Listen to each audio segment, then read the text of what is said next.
Ce qui est là, c'est permettre na Joaliloba et aller au sujet il y a orchestre na biso. Nous allons la structure où tu bengi fan club ou une musique à maison mère. Tout ça peut na structure belé. Faut boyer ba bato ba yebite que ou une musique à maison mère ezaki le premier orchestre d'avoir un fan club en Europe à l'époque.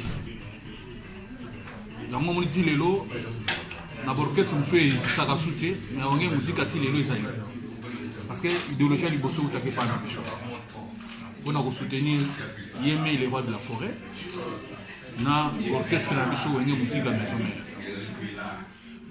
mais na structure autre ben fan club qui a été créé par Bertin Mosso le fondateur cofondateur ambassadeur Kijabron et Alex Makula le cofondateur tu organisais la première élection à l'époque et pas dans le restaurant Zizimo Patibi pour accueillir le premier président de la fan club de musique à maison mère.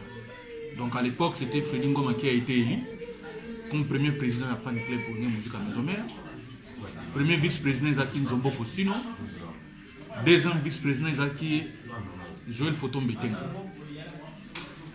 Donc après le gouvernement a fait une nouvelle collection en tant que président de la fan club de musique à maison mère. Tu organises une élection.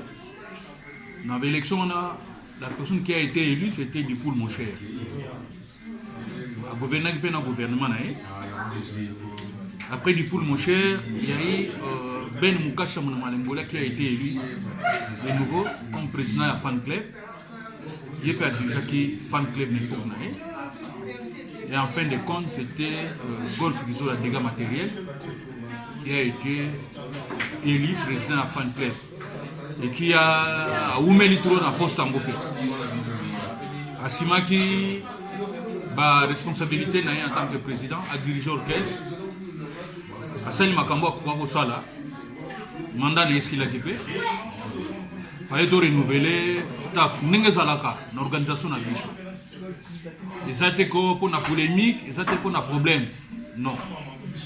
Mandat à golf ici là qui biso passage pour les commissaires qui étaient sorti album tant sorti album et coquille à jouer qui pouvoir naer à salir d'émission à zone sans pas fondre. Donc c'est sur ça il faut organiser une nouvelle élection pour président légitime Abima à Kokasuko Kumba mouvement. Donc sur ce il y a des conditions pour opposer candidature comme président fan club.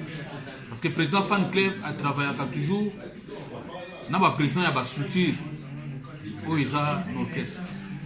Mais fan club il y a socle l'orchestre. La preuve, à l'époque, vous avez une structure belle où il existe les autres, mais fan club il y a donc autant de filles de chance où il y a Basilingi, Jamila, Tugo, tu as les beautés de Père Noël, tu as filles à LCL. Tu vois qu'il y a des Mayasika, où il y a des structures qui existent, mais aujourd'hui il y a des nouveaux structures. Mais les fan clubs restent et restera parce qu'il y a déjà socle et orchestre.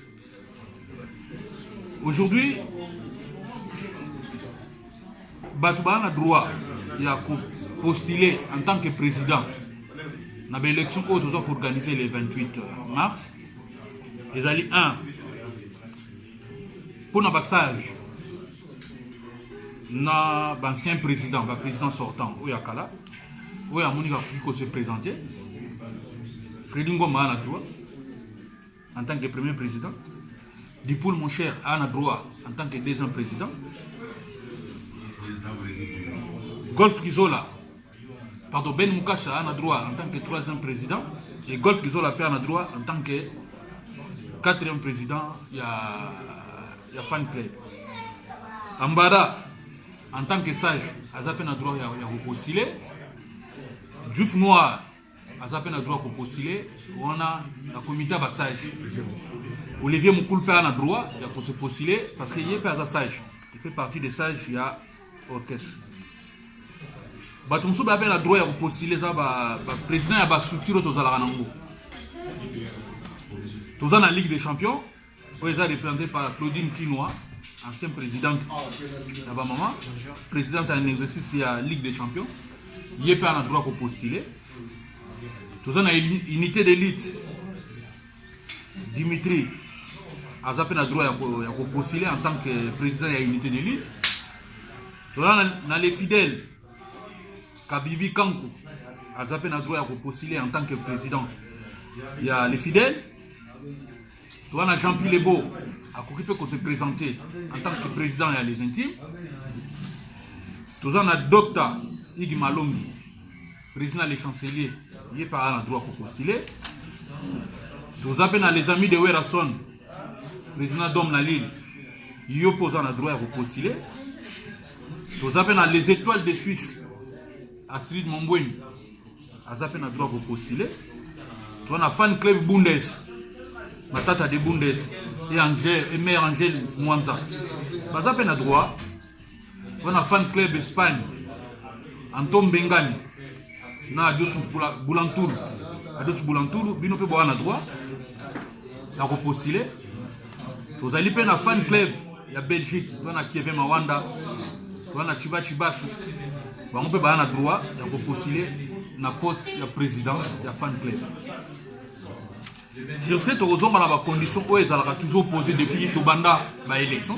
Depuis Frédéric Ngoma, avant de passer président et tous les autres, on était Frédéric Ngoma, Dipoul Moshe, Ben Moukacha, Golf Gizol avant de devenir président. Et on a droit à Foutaka, dans le dépôt de candidature, il y a 500 €. Donc, nous surtout à mon intéressé, il a posé candidature, il faut préparer enveloppe à 500 € pour le dépôt de candidature. Deuxièmement, il faut un projet. Il y a orchestre d'abord. Projet ni naza no moko orchestre. Il faut appeler ça biso yango. Aza la peine un projet pour un fan club. Donc, projet à orchestre, projet à fan club.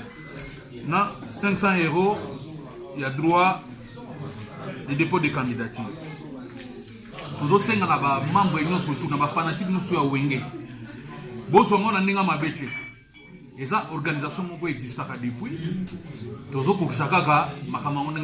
que le nouveau président qui sera élu dans l'élection, tout ça, le 28, il doit combattre ce mouvement. À travailler en collaboration avec toutes les structures Yawenge, nous avons entendu tout à l'heure, donc Ligue des champions, unité d'élite, les fidèles, les intimes, les chanceliers, les amis de Werason, les étoiles de Suisse. Les fans de Bundes, Espagne, Angleterre et tout. Donc, il y aura une continuité à travailler ensemble là-bas. Donc, nous avons décidé qu'il y ait une légitimité pour un nouveau président Rosala élu. Il y a une Azala légitime. Sa mandat, ça la mandat naé. Si mandat naé ici, pour organiser sous la prochaine élection. C'est ni contre Golf, c'est ni pour Golf, c'est ni contre Claudine Kinois, c'est ni pour Claudine Kinois, c'est ni contre Frédéric Ngoma, c'est ni pour personne. Donc c'est une organisation qui a toujours existé. Et ça, donc il y a eu des élections. La preuve, Frédéric Ngoma a été premier président. Dipoul Moshe a deuxième président, Ben Moukacha troisième président, Golf Gizola quatrième président. Donc nous avons dit tout à l'heure. Tous les anciens présidents sont capables de se représenter. À cause des conditions dans la PCI. Ils ont un projet à orchestre, ils ont un projet à fan club, ils ont un droit de participation à 500 €. Ils vont contacter Ngaï Fondé à 06 18 73 89 89. Ils vont contacter dans le numéro là. Ils peuvent s'appeler deuxième numéro. Dépôt de candidature, les alliés fait week-end d'autres alliés. Si week-end la semaine prochaine. Parce que le 28, il y aura les élections. Toutes les personnes qui déposeront leur candidature dans la semaine, donc il y aura une seconde émission qui sera faite le week-end prochain, donc le dimanche prochain, pour nous annoncer les candidatures qui ont été retenues. Je demande à tout le monde d'avoir la bonne volonté de l'unité du mouvement La Bicho. Le moment est venu. Donc là, on va droit aux élections. Nous sommes capables de poser candidature. Nous avons un projet pour l'orchestre. Nous avons un projet pour la fan club.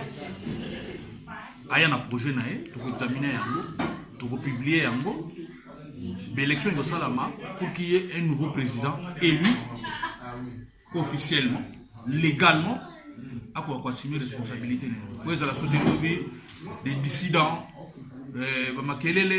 des incompréhensions nazo senga na ba membre surtout toza équipe moko to soutenir ka mutu moko eza la Ligue des Champions Claudine Kinoa Antometa Chaber Patuka Pangala Batunu surtout unité d'élite oui baka to soutenir ka mouvement moko to apena unité d'élite Dimitri na ba migo no surtout to soutenir ka bino no surtout tous à l'ensemble tous à la uni tous à la eloko po na intérêt à mouvement tout tika ba intérêt personnel wera aza artiste munene aza pona batu tout aza pona mutu moko nazo senga pe na ba membre la fan club en commençant par